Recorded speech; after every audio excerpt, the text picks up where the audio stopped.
The most dangerous cry for help is the one that looks ordinary to everyone except the person it was meant for.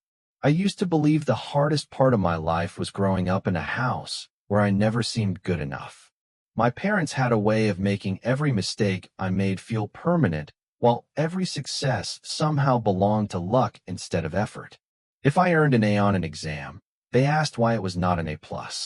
If I stayed late at work, they wondered why I had not found a better career.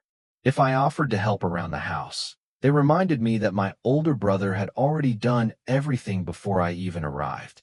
Somewhere along the way, I stopped trying to prove that I mattered because nothing I accomplished ever seemed to change the story they had already written about me. According to my parents, I was simply their useless daughter. The only person who never looked at me that way was my grandmother, Eleanor. She had a quiet strength that made every room feel calmer without demanding anyone's attention.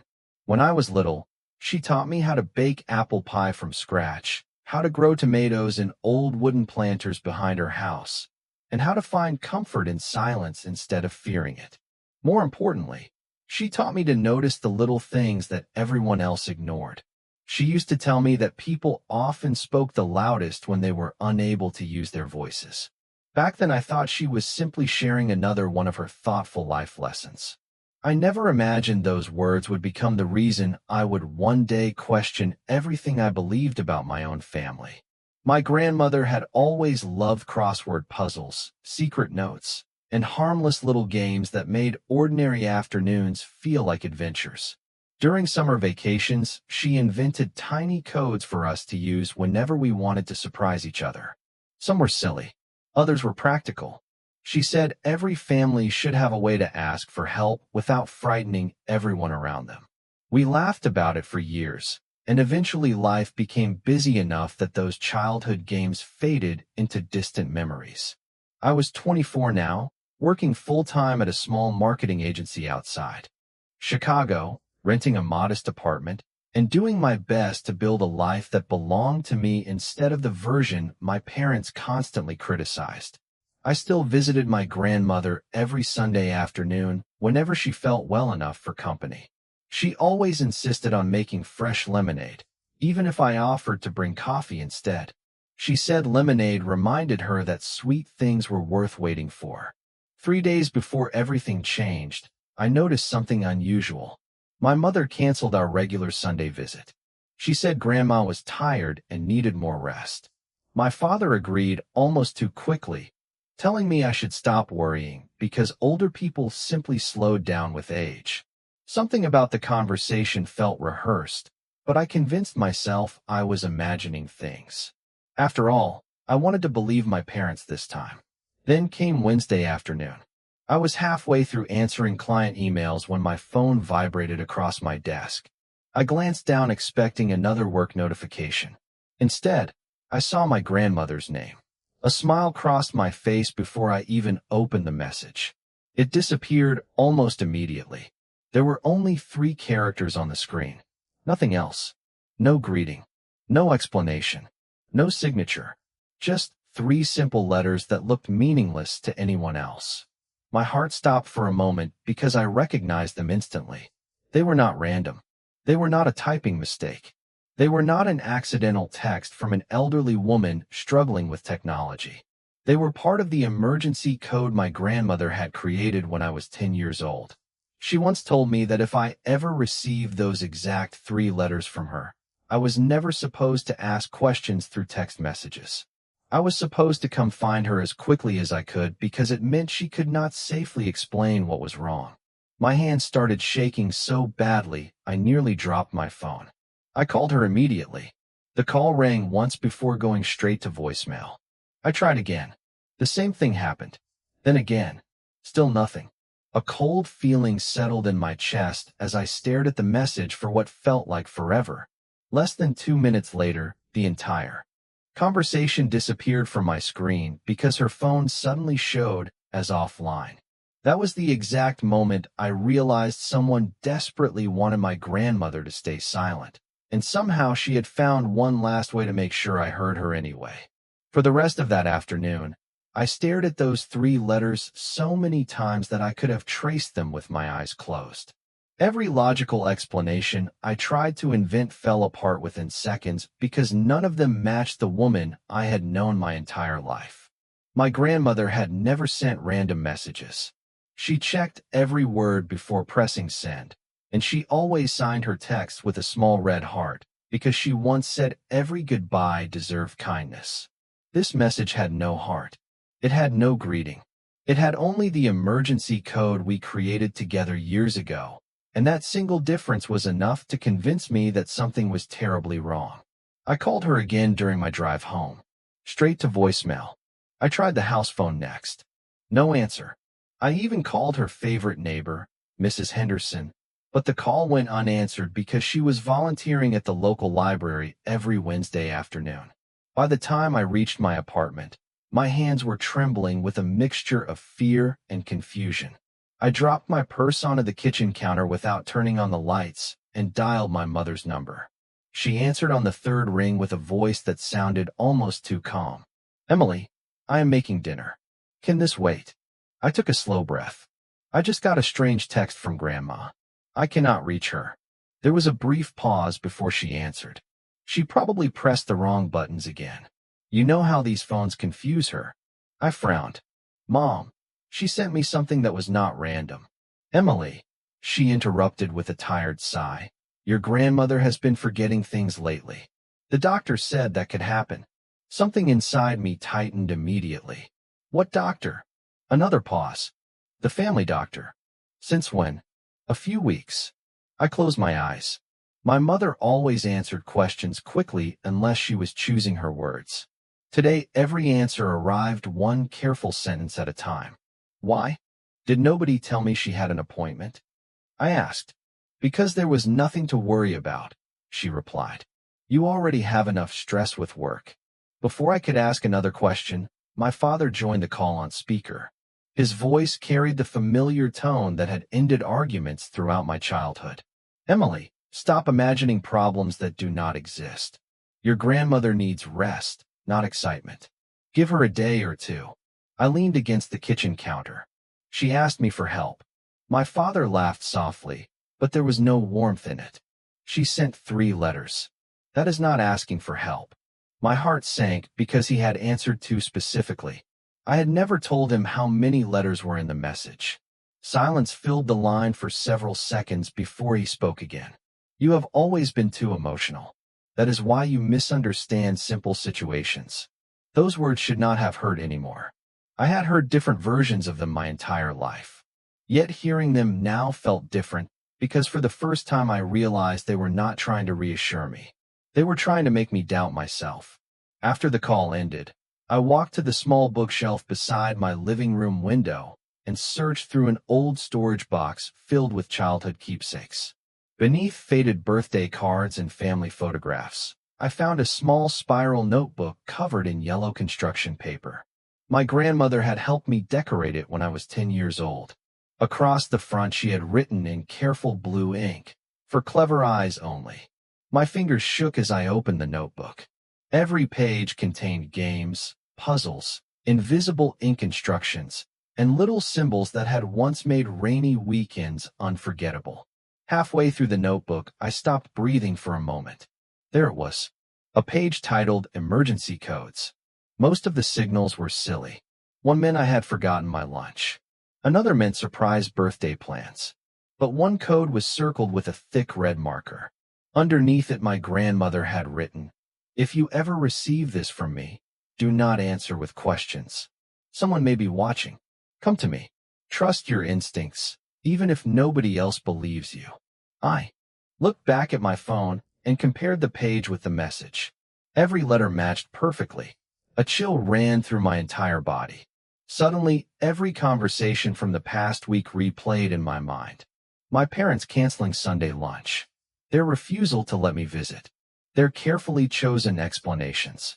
My father's impossible knowledge of the exact message before I described it. None of those moments felt ordinary anymore. I picked up my car keys without another second of hesitation because I finally understood something my grandmother had tried to teach me years earlier. Sometimes the hardest part of solving a mystery is accepting that the people telling you everything is fine may be the very reason the truth is being hidden. There comes a moment when instinct becomes louder than every comforting lie you have been told, and that night I finally decided to trust mine. The drive to my grandmother's neighborhood usually took a little over 30 minutes, but I barely noticed the passing traffic or the familiar streets. My thoughts kept returning to my father's words. He had known exactly how many letters were in my grandmother's message before I ever mentioned them. I replayed the conversation again and again, hoping I had misunderstood, but each memory only made the inconsistency more obvious. By the time I turned onto my grandmother's quiet street, the sky had darkened into a deep shade of blue, and porch lights glowed softly along the sidewalks. Everything looked perfectly ordinary, yet my stomach tightened the moment I pulled into her driveway. Her small white sedan was still parked exactly where it always sat, but every curtain inside the house had been closed. That alone was unusual. My grandmother loved natural light. She often joked that sunshine made every room feel more welcoming than expensive furniture ever could. I walked to the front porch and knocked several times. No answer. I rang the doorbell. Silence. I tried calling her phone once more while standing outside the front door. Somewhere inside the house, I faintly heard a ringtone begin before stopping almost immediately, as though someone had deliberately silenced it. My pulse quickened. I walked around the side of the house toward the backyard, hoping she might be outside tending her flowers, but the garden looked strangely neglected. Several watering cans remained lined up beside the fence, and the tomato plants she cared for so proudly had begun to droop. That sight disturbed me more than I expected because my grandmother never ignored her garden for more than a day. As I rounded the corner, I heard someone call my name. Emily. I turned to see Mrs. Henderson carrying a canvas bag filled with library books. Relief briefly washed over me. Mrs. Henderson, have you seen Grandma today? Her friendly smile faded. Not today. She looked toward the house with quiet concern. Actually, I have not seen Eleanor outside in almost a week. My heart skipped. A week. She nodded slowly. Your parents have been coming and going instead. They told me she needed complete rest and asked everyone not to disturb her. I tried to keep my voice steady. Did you ever actually see her? Mrs. Henderson hesitated before answering. Only once through the front window. She waved at me, but she stopped speaking. But what? I asked softly. It did not feel like Eleanor. She usually opened the front door to talk. That day she only stood behind the curtain for a second before someone closed it. The uneasy feeling in my chest grew heavier. Did she look sick? Mrs. Henderson frowned. She looked worried. Those two words echoed through my mind long after she said them. Worried. Not confused. Not weak. Worried. Mrs. Henderson reached into her bag and pulled out a folded envelope. I almost forgot. Eleanor asked me nearly 2 weeks ago to give this to you if I ever saw you. My hands trembled as I accepted it. The envelope had my name written across the front in my grandmother's unmistakable handwriting. Why did not she mail it? I asked. Mrs. Henderson sighed. She said she wanted to hand it to you herself, but if something prevented her, I was supposed to make sure you received it. A cold chill ran through me. I carefully opened the envelope. Inside was nothing more than a grocery receipt from a local supermarket. At first glance it looked completely meaningless. Bread, milk, tea, apples, laundry detergent.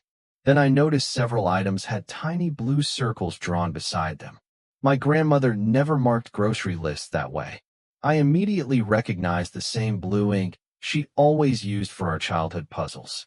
Mrs. Henderson watched my expression change. Does it mean something? She asked. I folded the receipt carefully and slipped it into my notebook. I think it might. She gently placed her hand on my shoulder. Emily, your grandmother has always been proud of you. Do not let anyone convince you that you are imagining things. Hearing those words from someone outside my family almost brought tears to my eyes because they sounded exactly like the reassurance I had needed my entire life. As I walked back toward my car, I glanced one last time at the silent house. Somewhere behind those closed curtains, my grandmother had managed to send me not one clue, but two.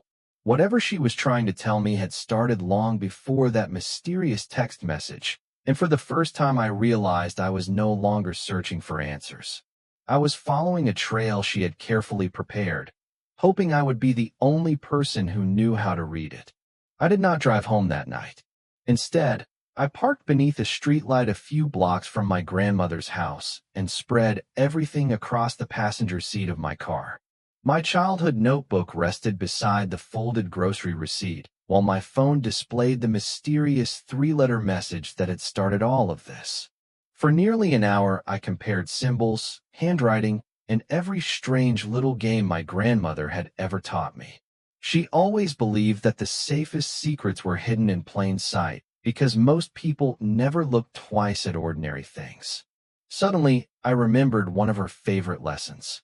She used to circle grocery items not because of the products themselves, but because of the first letter of each marked item. I unfolded the receipt again and carefully read only the items she had circled. Bread, apples, tea. Every letter seemed random until I noticed the quantities printed beside them. 1 loaf. For apples. 2 boxes of tea. My grandmother had once taught me to match numbers with pages inside our code notebook. My pulse quickened as I turned to page 1, then page 4, then page 2. On each page, she had underlined a single word years earlier during one of our games. Together, the words formed a simple sentence. They are listening. I stared at the notebook, unable to breathe for several seconds. My grandmother had not simply sent me clues. She had built an entire trail, knowing someone might read anything she wrote openly. My first instinct was to call the police, but I stopped myself. I had no proof that any crime had taken place. All I knew was that my grandmother believed someone was watching her closely enough that she could not ask for help directly. I needed facts before anyone would take me seriously. As I reached for my phone, another memory surfaced.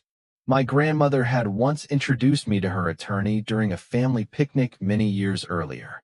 She had laughed and said every stubborn woman deserved an equally stubborn lawyer.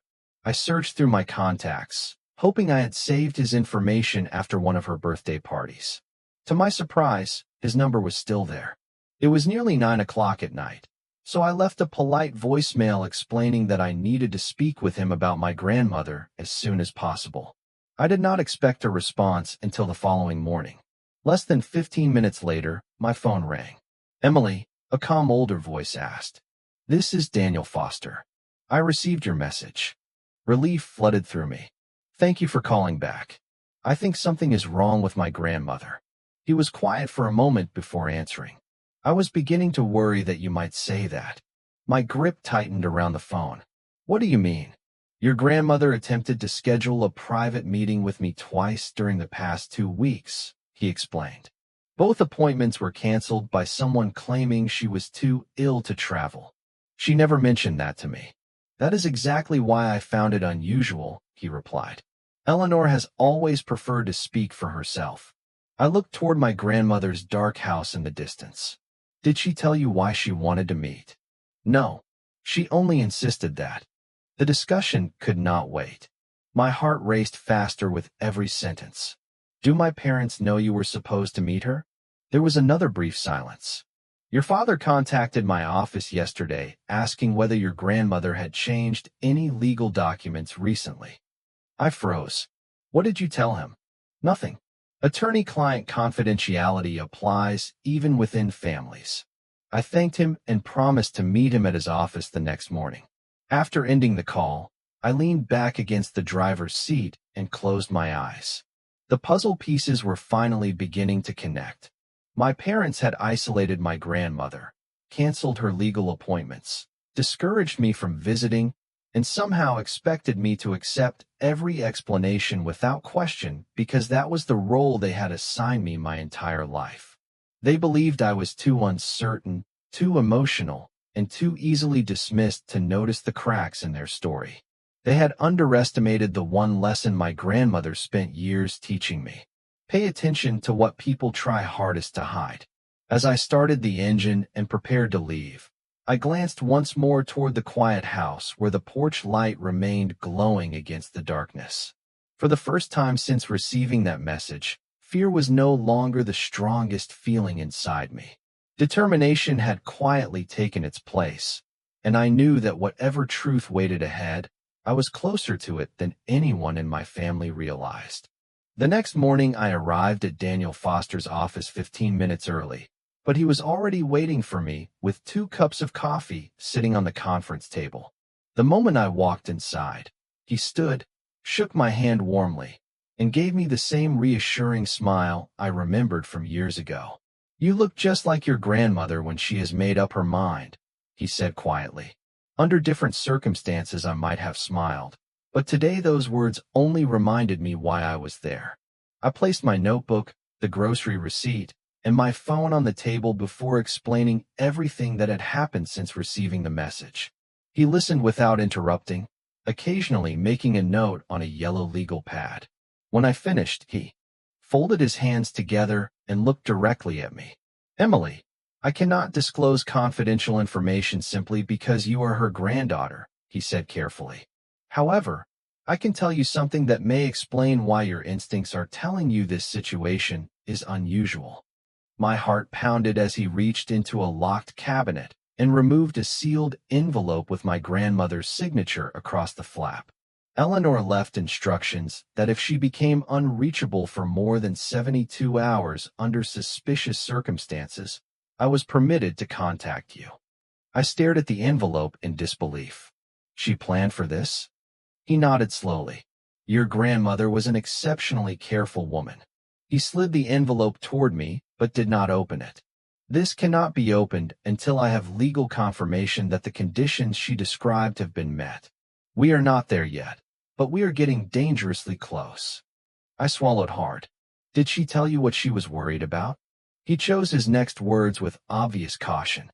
"She believed someone was attempting to control her decisions by limiting who could communicate with her.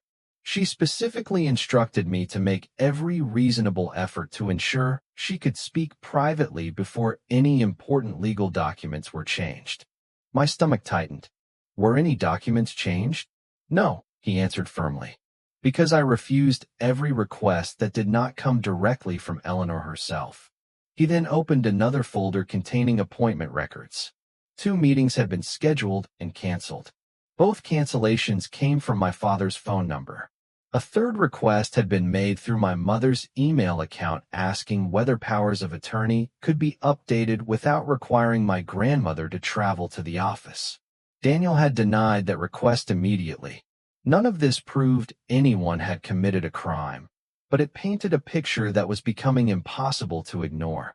My parents had been trying to manage conversations that were never supposed to involve them. Daniel leaned forward. "There is one more thing you should know. Your grandmother repeatedly insisted that you be present for our next meeting. She specifically used your full name every single time." I felt my eyes sting with emotion. All my life, I had believed I was the child everyone overlooked. Yet somehow my grandmother had quietly prepared for the day when I would need to stand beside her. As I left the office, my phone vibrated. My mother's name flashed across the screen. I answered cautiously. "Emily, where are you?" she asked without even saying hello. "At work," I replied automatically. There was another pause. "Really?" she said. "Because your car is not in your apartment parking lot." Every muscle in my body tensed. I had never told my parents where I parked during the night, and I certainly had not mentioned my plans for the morning. "Why would you know that?" I asked. My mother hesitated before laughing softly. "I was just checking on you." The explanation sounded hollow. After we ended the call, I looked across the street and noticed a familiar gray SUV waiting at a traffic light. It belonged to my father. The vehicle remained parked even after the light changed, and only pulled away once I turned in the opposite direction. It could have been a coincidence. I desperately wanted to believe that. But coincidences were becoming harder to find. That afternoon, I made one final decision. Instead of confronting my parents directly, I would gather enough evidence that no one could dismiss me as the emotional daughter who always imagined the worst. My grandmother had trusted me to finish the trail she started, and for the first time in my life, I realized something my parents had never understood. Being underestimated can become the greatest advantage of all because people rarely hide the truth from someone they refuse to take seriously. That evening, I finally understood why my grandmother had spent so many years teaching me that patience often revealed more truth than confrontation ever could. If I had stormed into my parents' house accusing them of hiding something, they would have dismissed me exactly as they always had. Instead, I quietly began collecting facts one piece at a time. I took a personal day from work the following morning and drove to the county records office, remembering something Daniel had mentioned almost casually before I left his office. He had suggested that public records sometimes told stories families preferred to keep private. I requested property documents connected to my grandmother's home, expecting nothing unusual. The clerk returned a few minutes later with copies of recent filings. As I flipped through them, I noticed that someone had recently requested information about transferring ownership after death. My grandmother's name appeared on every document, but so did my father's signature requesting informational packets. The request itself was perfectly legal. What unsettled me was the date. It had been filed nearly 2 weeks before anyone told me my grandmother was supposedly becoming forgetful. That timeline refused to make sense. If her health had not yet become a concern, why had my father already begun asking questions about future property transfers? I thanked the clerk and walked outside, where I sat on a bench beneath a large maple tree, studying every page again. Nothing there proved wrongdoing. Yet every discovery seemed to arrive one step ahead of the explanations my parents kept offering. My phone buzzed with another message, this time from Mrs. Henderson. She asked whether I could stop by because she had remembered something else. 20 minutes later, I was sitting in her bright kitchen while she poured iced tea into 2 glasses. She apologized for not mentioning it sooner. I assumed it was not important, she said. But after our conversation yesterday, I realized it might matter. She disappeared into another room and returned carrying a small cardboard package. This was delivered to Eleanor almost 3 weeks ago. The delivery driver accidentally left it on my porch. I walked it over that afternoon, but your father answered the door instead of your grandmother. My attention sharpened immediately. Did he give it to her? Mrs. Henderson frowned thoughtfully. He told me he would, but a few days later I asked Eleanor whether she liked what had arrived, and she looked confused. She said she had not received any package. My pulse quickened. Do you remember what company shipped it? She turned the box over and pointed to a faded shipping label. It had come from a medical supply company. There was no detailed description of the contents, only a tracking number and my grandmother's address. I photographed the label before thanking her again. On my drive home, I called the company's customer service department. After verifying the tracking number, the representative politely explained that she could not disclose the contents without authorization. However, she did confirm that the package had been signed for by someone named Richard, my father. The representative also mentioned something unexpected. According to our records, another shipment was scheduled but canceled at the customer's request. Who canceled it? I asked. She apologized, explaining she could not release that information. Even so, the conversation left me with another unanswered question. Why would my father accept medical deliveries intended for my grandmother without ever mentioning them? Later that afternoon, Daniel called with an update of his own. He had finally reached my grandmother's primary physician, who confirmed only one thing because of privacy rules. Eleanor had repeatedly asked during recent appointments whether she could schedule future visits without notifying family members in advance. My grandmother had specifically requested privacy. I slowly lowered the phone after the call ended, feeling the entire picture shift beneath my feet. This was no longer simply a misunderstanding between family members. My grandmother had been quietly trying to preserve her independence, while someone close to her kept placing themselves between her and the outside world. Then another memory surfaced, one I had almost forgotten. When I was 16, I asked my grandmother why she always insisted on teaching me how to manage bank accounts, understand legal documents, and ask difficult questions. She smiled and said, "Because someday people may mistake your kindness for weakness, and when that day comes, knowledge will become your strongest voice." Sitting alone in my apartment with public records, handwritten notes, shipping information, and pages of childhood codes spread across my dining table, I finally understood what she had been preparing me for all those years. My parents believed they had spent a lifetime convincing everyone that I was the least capable person in the family, but without realizing it, they had created the perfect disguise for the one person who was now uncovering every secret they thought would remain hidden. By the end of the week, I stopped asking myself whether something was wrong and started asking how long it had been happening without anyone noticing. Every clue pointed in the same direction, but I still needed something undeniable before confronting my parents. That opportunity arrived sooner than I expected. Early Friday morning, Daniel Foster called and asked if I could meet him outside my grandmother's neighborhood instead of at his office. His voice carried a quiet urgency that immediately raised my pulse. When I arrived, he handed me a folder containing a timeline he had assembled from appointment records, telephone logs, and correspondence his office had legally maintained. None of the information violated my grandmother's privacy, but together it revealed a pattern that neither of us could ignore. During the previous month, my grandmother had attempted to arrange 3 private meetings with Daniel, requested independent transportation twice, and asked that all future communication be sent directly to her personal electronic mail account rather than through family members.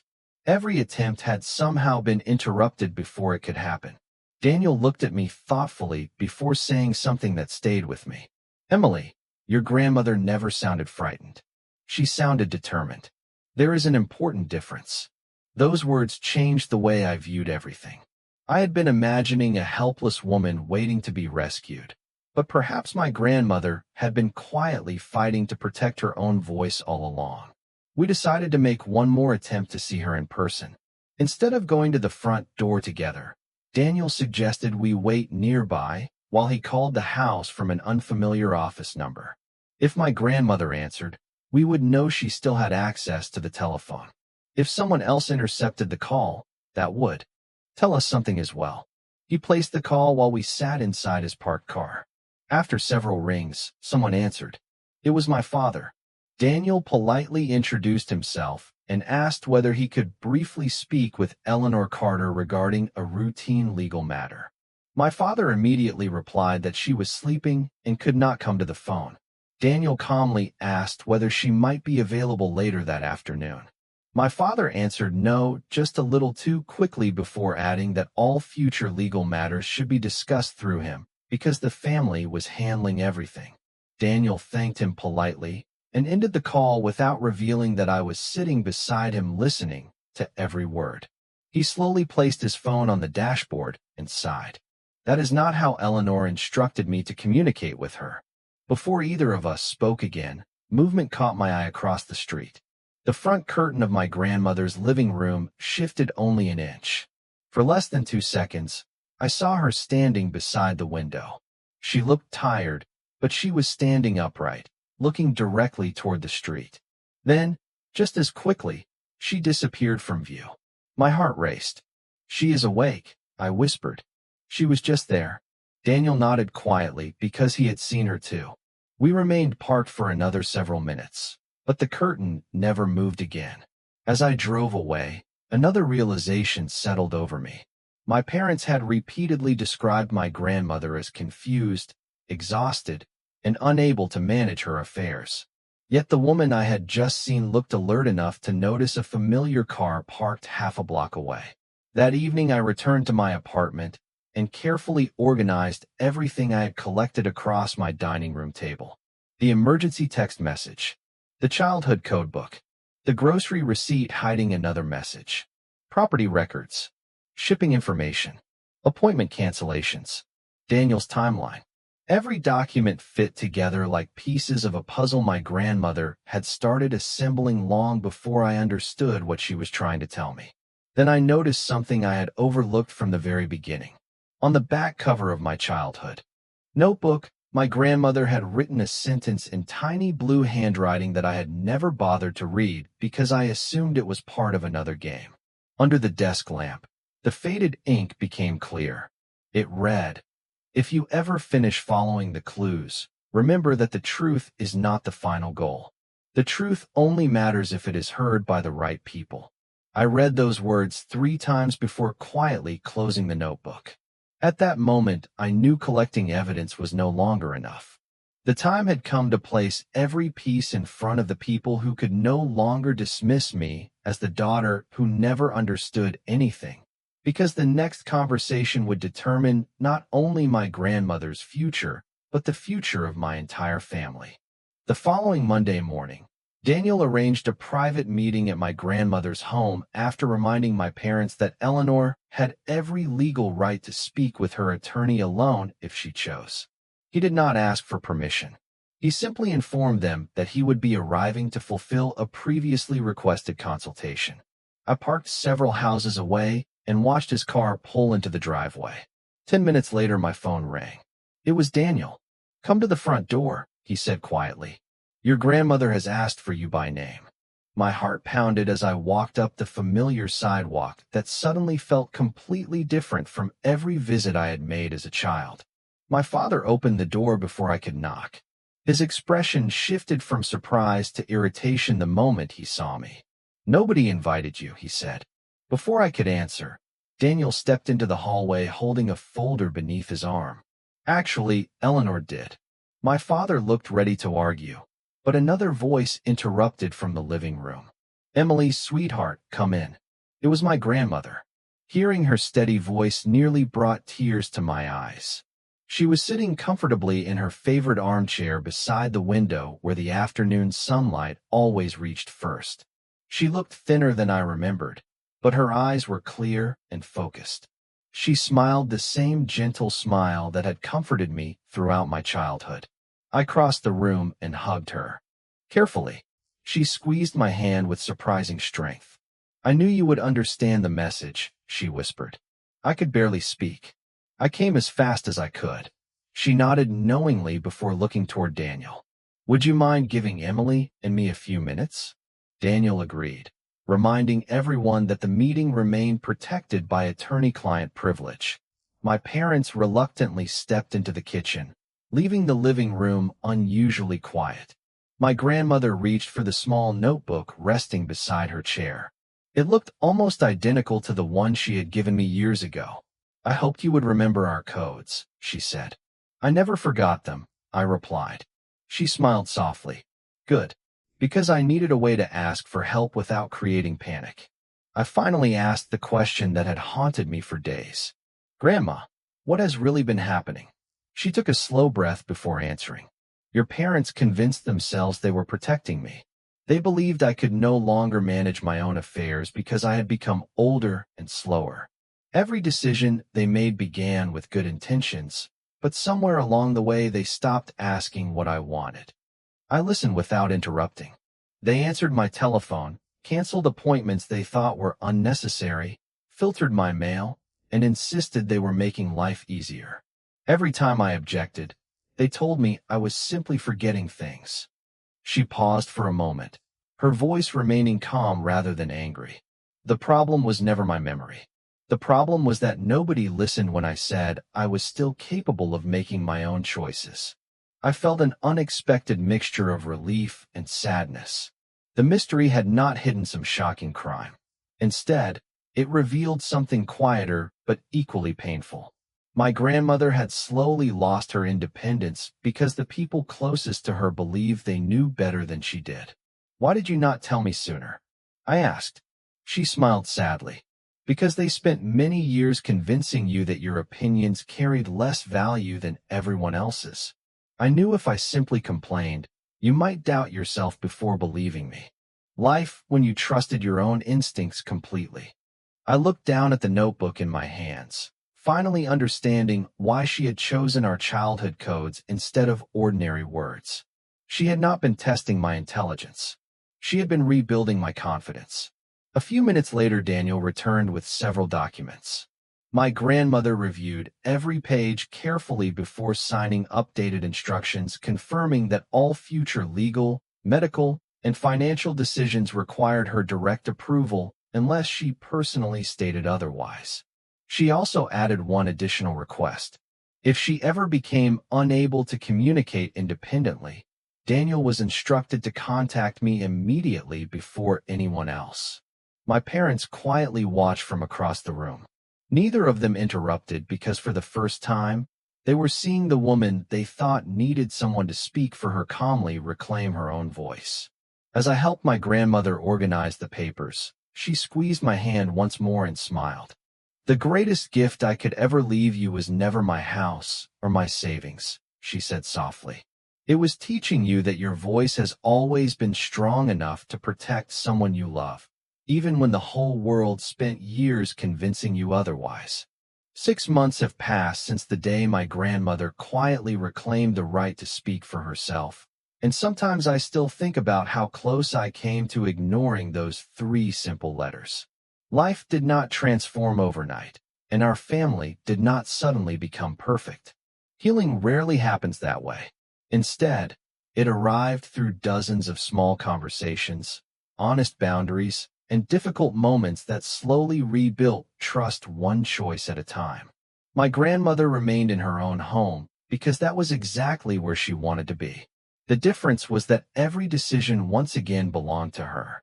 She selected her own medical appointments, answered her own telephone, met privately with her attorney whenever she wished, and insisted on watering her garden every morning before breakfast, even if it took her a little longer than it once had.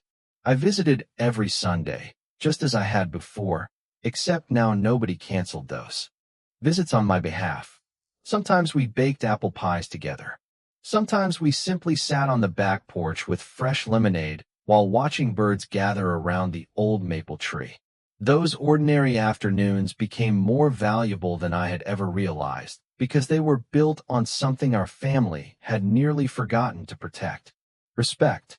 My parents struggled with everything that happened far more than I expected.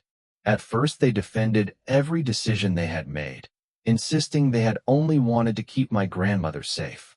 The more we talked, however, the more they slowly recognized the difference between caring for someone and controlling someone. They admitted they had begun making choices out of fear instead of conversation. They feared my grandmother would make mistakes, feared she would become vulnerable, feared they might lose her. In trying to protect her from every possible risk, they had unintentionally taken away the very independence that gave her life meaning. Hearing them admit that did not erase the hurt, but it opened the door to something our family had avoided for years: accountability. One afternoon, my father asked if we could meet for coffee. I almost declined because old habits are difficult to forget, but I decided to listen. After several quiet minutes, he looked at me and said something I never imagined hearing. "Emily, I spent years believing you were too sensitive to handle difficult situations. I was wrong." Those 6 words carried more weight than any apology he could have rehearsed. My mother reached across the table and squeezed my hand. "We underestimated you because we convinced ourselves we always knew best." I realized then that my parents had not only underestimated me, they had underestimated my grandmother as well. They forgot that strength does not disappear simply because someone grows older. It only begins to look different. As for me, I no longer measure my worth by whether other people believe in me. I spent too many years trying to earn approval from people who had already decided who I was. My grandmother changed that forever. She reminded me that confidence is not something another person gives you. It is something you recover when you finally trust your own judgment. The childhood notebook still sits on the bookshelf beside my living room window. The pages are worn now from being opened so many times, but I refuse to replace it. Tucked inside the back cover is the grocery receipt with its hidden message, the faded envelope Mrs. Henderson saved for me, and a handwritten note my grandmother gave me a few weeks ago. It says, "Never ignore the quiet voice inside you simply because louder voices disagree." I read those words whenever I begin doubting myself.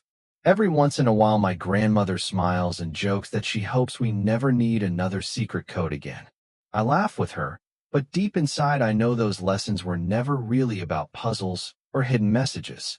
They were about paying attention when someone you love is trying to be heard. Looking back now, I understand that the greatest mystery was never hidden inside coded letters or legal documents.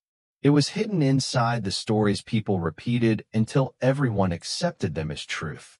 For years I believed I was the daughter who would never be capable enough, confident enough, or important enough to make a difference. It took one determined grandmother to remind me that the stories other people tell about you only have power if you stop writing your own. And the day I finally trusted my own voice was the same day our family finally began listening to one another again.